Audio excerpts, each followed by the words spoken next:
So hello friend, welcome back to the my channel. So दोस्तों, हम लोग RRB NTPC RRB group D के GK GS के महत्वपूर्ण क्वेश्चन को डिस्कस कर रहे थे। और दोस्तों, आज के इस वीडियो में हम लोग आरआरबी एनटीपीसी सीबीडी 2 के 2022 के क्वेश्चन पेपर को डिस्कस करेंगे। तो दोस्तों, आप लोग वीडियो का अंत तक जरूर देखें। बाकी दोस्तों, अगर ये वीडियो आपको अच्छा लगे तो वीडियो पर एक लाइक और एक कमेंट जरूर कर दें।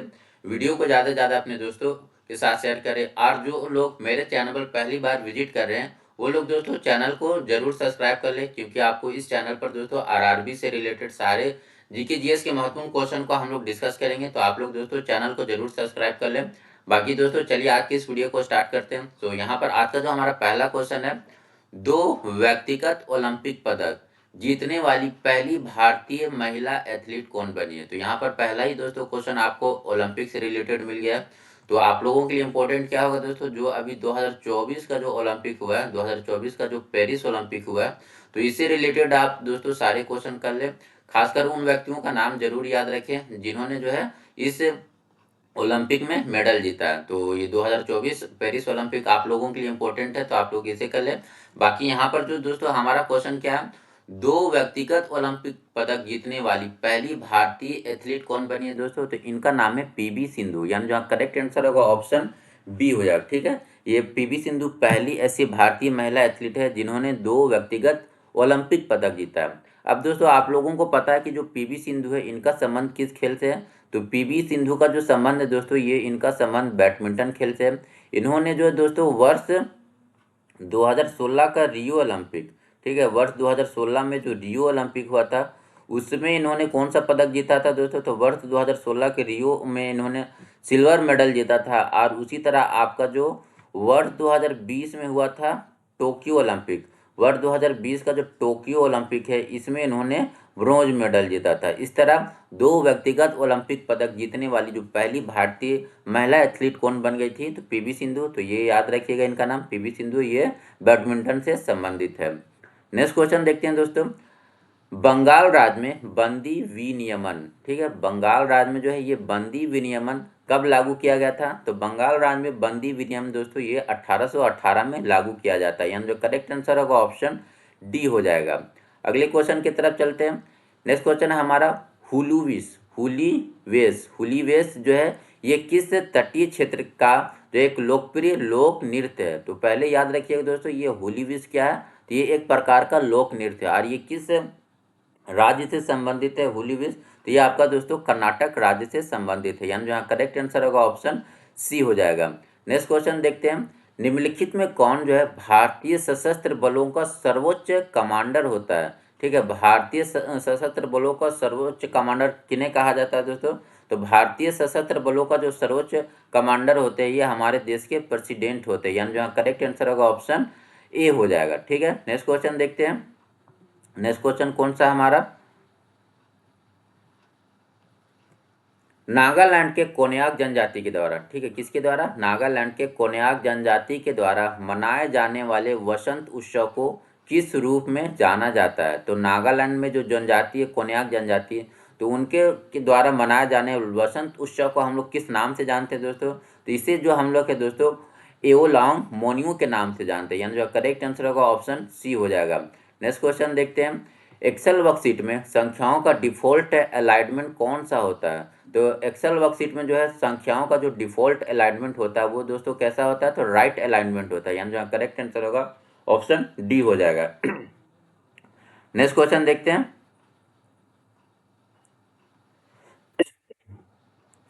2019 में पुरातत्वविदों ने डैश नामक एक बौद्ध स्थल से मानवाकार प्लास्टर प्रतिमा के रूप में एक दुर्लभ खजाने का पता लगाया है, जो जातक चक्र में एक बोधिसत्व के रूप में निरूपित करता है। तो 2019 में पुरातत्वविदों के द्वारा कौन सा एक बौद्ध स्थल का पता लगाया गया है दोस्तों। तो ये फणिगिरी हो जाएगा, यानी जो करेक्ट आंसर होगा ऑप्शन डी हो जाएगा। और ये फणिगिरी कहाँ पर है दोस्तों, तो ये फणिगिरी आपका तेलंगाना में है, ठीक है, तेलंगाना राज्य में है। ये फणिगिरी नामक एक बौद्ध स्थल का जो पता लगाया गया है मानवा हमारे पुरातत्व के द्वारा, जिसमें दोस्तों क्या पता चलता है, जिसमें ये मानवाकार प्लास्टर प्रतिमा के रूप में एक दुर्लभ खजाने का पता लगाया है, जिसमें जातक चक्र का एक बोधिसत्व के रूप में निरूपित करता है। तो ये कहाँ पर है, तो फणिगिरी में, तेलंगाना में।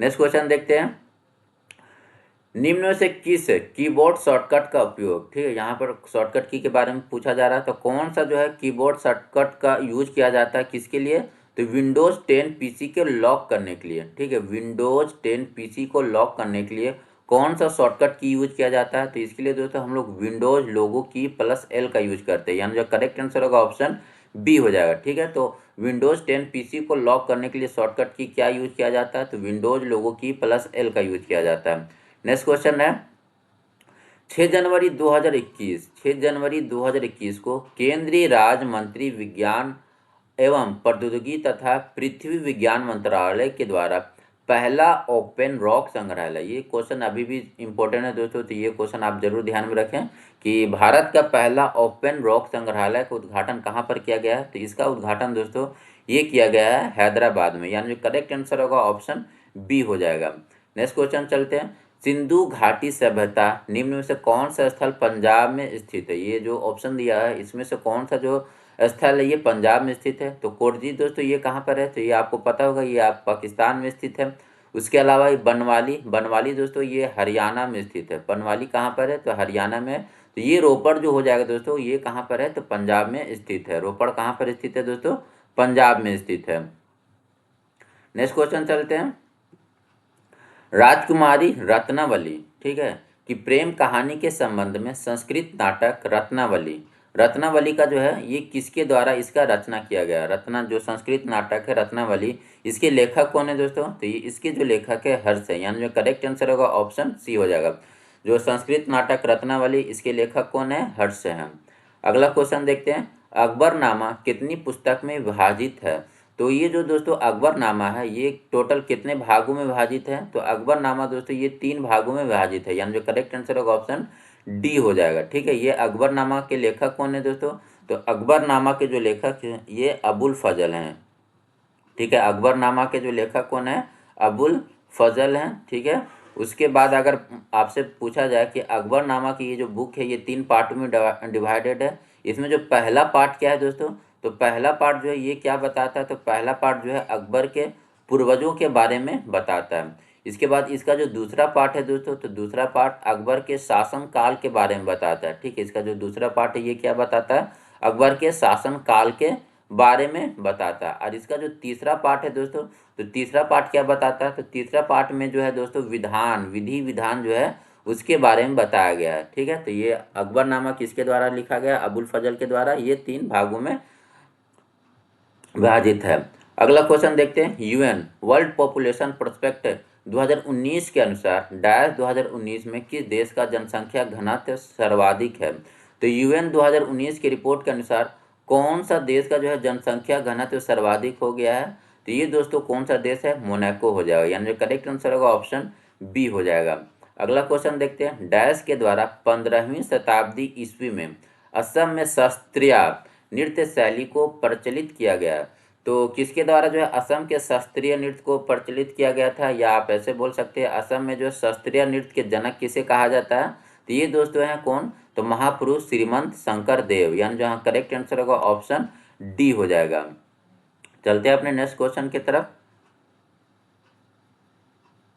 नेक्स्ट क्वेश्चन है हमारा, डैश को चर इनपुट प्रति इकाई आउटपुट के रूप में परिभाषित किया जाता है, यानी dash is defined as the output per unit variable, तो आउटपुट पर यूनिट वेरिएबल से हम किसे जो है दोस्तों डिवाइड करते हैं, ये आउटपुट पर यूनिट जो है पर यूनिट वेरिएबल इनपुट के रूप में किसे हम लोग डिफाइन करते हैं, तो ये एवरेज प्रोडक्ट को डिफाइन करते हैं। एवरेज प्रोडक्ट क्या होता है, output per unit variable input. Next question देखते हैं, निम्न में से कौन सा सेल का उदाहरण नहीं है, यानी यहाँ पर कौन सा जो है सेल रॉक या चट्टान का यहाँ पर उदाहरण नहीं है, तो ये सिस्ट चट्टान का उदाहरण है, बेसाल्ट भी एक चट्टान का उदाहरण है, ग्रेनाइट भी एक चट्टान का उदाहरण है। यहाँ पर जो एस्फाल्ट है दोस्तों ये आपका कोई चट्टान का उदाहरण नहीं है, यानी जहाँ करेक्ट आंसर होगा ऑप्शन ए हो जाएगा। अगला क्वेश्चन देखते हैं, निम्नलिखित में कौन सा बंदरगाह भारत के पश्चिमी तट पर स्थित है, तो आप लोगों को दोस्तों ये मैप के थ्रू याद होना चाहिए कि कौन कौन सा जो बंदरगाह भारत के किस किस तट पर स्थित है। जैसे यहाँ पर बात किया जाए एन्नौर बंदरगाह कहाँ पर है दोस्तों, तो एन्नौर बंदरगाह दोस्तों आपका तमिलनाडु में पड़ता है, ठीक है, एन्नौर बंदरगाह कहाँ पर है, तमिलनाडु में है। उसके बाद आपका बात किया जाए दोस्तों कोचीन बंदरगाह, तो कोचीन बंदरगाह दोस्तों ये कहाँ पर है, तो कोचीन बंदरगाह दोस्तों ये आपका केरल में है। और कोचीन बंदरगाह को हम लोग क्या कहते हैं, तो कोचीन बंदरगाह को हम लोग अरब सागर की रानी के नाम से जानते हैं। उसके बाद दोस्तों हल्दिया बंदरगाह, हल्दिया कहाँ पर है, तो हल्दिया दोस्तों आपका ये वेस्ट बंगाल यानी कोलकाता में पड़ता है। ठीक है, हल्दिया कहाँ पर, कोलकाता में। उसके बाद पारादीप कहाँ पर है दोस्तों, तो पारादीप आपका दोस्तों ये उड़ीसा में है। ठीक है, पारादीप कहाँ पर है, उड़ीसा में। तो इस तरह से आप इसे मैप के थ्रू आसानी से याद रख सकते हैं। तो यहाँ पर क्या है, तो पश्चिमी तट पर स्थित है, तो ये कोचीन हो जाएगा, यानी जो करेक्ट आंसर होगा ऑप्शन बी हो जाएगा। अगला क्वेश्चन देखते हैं, भारत की पहली रेलवे लाइन वर्ष 1853 ईस्वी में बिछाई गई थी। ये याद रखिए, डेट भी याद रखिए दोस्तों, डेट से भी रिलेटेड कई बार क्वेश्चन पूछ चुका है। तो भारत की पहली जो रेलवे लाइन है ये वर्ष 1853 ईस्वी में बॉम्बे से कहाँ तक बिछाई गई थी। तो पहली जो रेलवे लाइन है ये बॉम्बे से थाने बिछाई गई थी, यानी जो करेक्ट आंसर होगा ऑप्शन सी हो जाएगा। तो आप लोग एक क्वेश्चन का कमेंट करके बताएंगे आंसर दोस्तों कि ये जो रेलवे लाइन है ये किसके शासन काल में बिछाई गई थी। ठीक है, तो ये भी क्वेश्चन कई बार पूछा गया, तो इसका आंसर आप लोग जरूर कमेंट करके बताएंगे कि जो रेलवे लाइन है ये किसके शासन काल में बिछाया गया था। इसका आंसर आप लोग कमेंट करके बताएंगे। नेक्स्ट क्वेश्चन देखते हैं हम लोग। नेक्स्ट क्वेश्चन हमारा, निम्नलिखित में कौन सा झील खारे पानी की झील है। तो यहाँ पर कौन सा झील जो है खारे पानी का झील है, लोकटक झील ये नहीं है दोस्तों।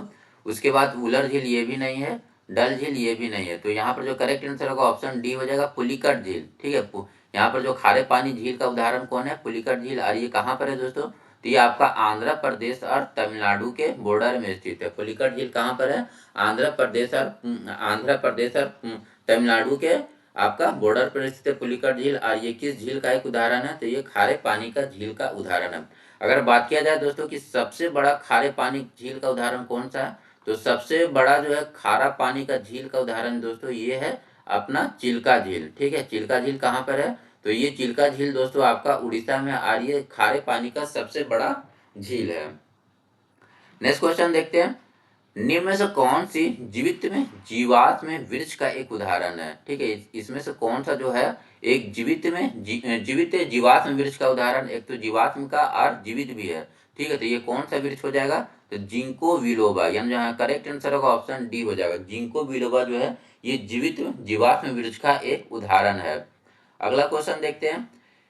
अगला क्वेश्चन हमारा, किस प्रकार की रासायनिक अभिक्रिया में फेरस सल्फेट के क्रिस्टल को गर्म करने पर पानी मुक्त करता है और जो क्रिस्टल का रंग जो है हल्के हरे से सफेद में बदल जाता है। तो ये कौन सी अभिक्रिया में ऐसा होता है जिसमें फेरस सल्फेट को गर्म किया जाता है, तो ये पानी को मुक्त करता है।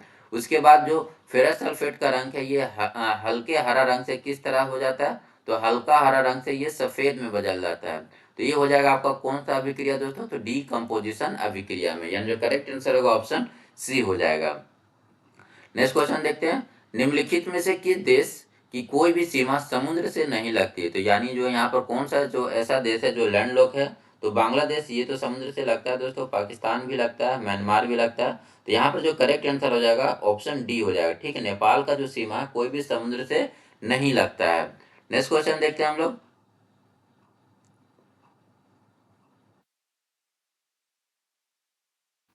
प्रसिद्ध सरदार सरोवर बांध निम्नलिखित में से किस नदी पर बनाया गया है। तो ये जो सरदार सरोवर बांध है दोस्तों ये किस नदी पर बनाया गया है, तो सरदार सरोवर बांध है ये दोस्तों नर्मदा नदी पर बनाया गया है, यानी जो करेक्ट आंसर होगा ऑप्शन बी हो जाएगा। और ये कहाँ पर है दोस्तों, तो ये आपका गुजरात राज्य में। ठीक है, सरदार सरोवर बांध नर्मदा नदी और गुजरात राज्य में है। अगला क्वेश्चन देखते हैं, भारतीय संविधान में संशोधन करने की संसद की शक्ति डैश में वर्णित है। तो भारतीय संविधान में संशोधन करने की संसद की शक्ति कहाँ पर इसका वर्णन है, तो ये आर्टिकल 368 में, यानी जो करेक्ट आंसर होगा ऑप्शन ए हो जाएगा। नेक्स्ट क्वेश्चन देखते हैं। नेक्स्ट क्वेश्चन क्या हमारा, निम्नलिखित में कौन सा ब्रिटिश समाज सुधारक महिला महिला अधिकार आंदोलनकारी और भारतीय राष्ट्रीयता की समर्थक थी। तो यहाँ पर कौन सी ऐसी ब्रिटिश समाज सुधारक थी जो महिला अधिकार आंदोलनकारी और भारतीय राष्ट्रीयता की समर्थक थी दोस्तों, तो ये हो जाएंगी एनी बेसेंट, यानी जो करेक्ट आंसर होगा ऑप्शन डी हो जाएगा।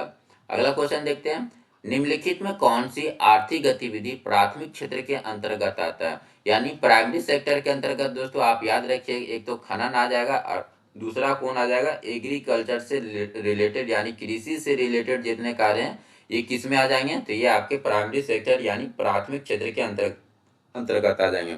उसके अलावा आप याद रखिएगा माइनिंग, जितने भी माइनिंग होते हैं तो ये सारे किस में आ जाएंगे, तो प्राथमिक क्षेत्र के अंतर्गत आ जाएंगे। नेक्स्ट क्वेश्चन देखते हैं। 2011 के जनगणना के अनुसार निम्न में से किस राज्य में अनुसूचित जनजाति की जनसंख्या जो है ये 0 है? ठीक है, 2011 के जनगणना के अनुसार कौन से राज्य में अनुसूचित जनजाति की जो है जनसंख्या ये 0 है? तो 2011 के जनगणना के अनुसार ये आपका जो है दोस्तों पंजाब राज्य में, ठीक है, पंजाब राज्य में जो है अनुसूचित जनजातियों की जनसंख्या कितनी है, तो 0 है। अगला क्वेश्चन देखते हैं। जब हम एनएनपी यानी नेट नेशनल प्रोडक्ट को किसी राष्ट्र की कुल जनसंख्या से विभाजित करते हैं तो हमें क्या प्राप्त होता है? तो जब हम दोस्तों एनएनपी को, ठीक है, एनएनपी को टोटल पॉपुलेशन से अगर डिवाइड करेंगे तो इससे हमें क्या मिलता है, तो इससे हमें पर कैपिटा इनकम मिलता है। ठीक है, एनएनपी को जब हम टोटल पॉपुलेशन से डिवाइड करेंगे तो इससे हमें क्या मिलता है, तो पर कैपिटा इनकम मिलता है, यानी प्रति व्यक्ति आय। ठीक है, इसे हम लोग हिंदी में क्या बोलते हैं, इसे हम लोग बोलते हैं व्यक्ति प्रति व्यक्ति आय। ठीक है, तो प्रति व्यक्ति आय क्या है, जब हम लोग नेट नेशनल प्रोडक्ट को टोटल पॉपुलेशन से अगर डिवाइड करेंगे तो हमें क्या मिलेगा, तो पर कैपिटा इनकम यानी प्रति व्यक्ति आय। तो यहाँ पर ऑप्शन छूट गया, तो यहाँ पर ऑप्शन सी करके प्रति व्यक्ति आय यहाँ पर हमारा सही हो जाएगा। ठीक है, नेक्स्ट क्वेश्चन देखते हैं। भारतीय संविधान की निम्नलिखित में से किस अनुसूची में 22 भाषाओं का उल्लेख है? तो भारतीय संविधान के कौन से अनुसूची में दोस्तों 22 भाषाओं का उल्लेख है? तो ये 8वीं अनुसूची में, यानी जो करेक्ट आंसर होगा ऑप्शन सी हो जाएगा। 22 भाषाओं का उल्लेख कौन से अनुसूची में किया गया है, तो 8वीं अनुसूची में। नेक्स्ट क्वेश्चन देखते हैं। नेक्स्ट क्वेश्चन हमारा, किस पंचवर्षीय योजना का उद्देश्य खाद्यान्न उत्पादन में तेजी लाना? ठीक है, कौन सा पंचवर्षीय योजना था जिसका उद्देश्य खाद्यान्न उत्पादन में तेजी लाना, रोजगार के अवसर में वृद्धि करना और खाद्य कार्य और उत्पादकता पर ध्यान केंद्रित करते हुए उत्पादकता को बढ़ाना था? तो ये कौन सी पंचवर्षीय योजना का उद्देश्य था दोस्तों, जिसमें हम लोग खाद्यान्न उत्पादन में तेजी लाना था, रोजगार के अवसरों में वृद्धि करना था, खाद्य कार्य और उत्पादक पर ध्यान केंद्रित करते हुए उत्पादकता को बढ़ाना था? तो ये कौन सा पंचवर्षीय योजना का उद्देश्य था, तो ये 7th पंचवर्षीय योजना का उद्देश्य था, यानी जो करेक्ट आंसर होगा ऑप्शन डी हो जाएगा। अगला क्वेश्चन देखते हैं। निम्नलिखित में से किस क्षेत्र की जनसंख्या को परिवर्तन को प्रभावित करने वाला प्रमुख कारक नहीं है? तो निम्न में से कौन जो है किसी क्षेत्र के जनसंख्या को प्रभावित नहीं करता है?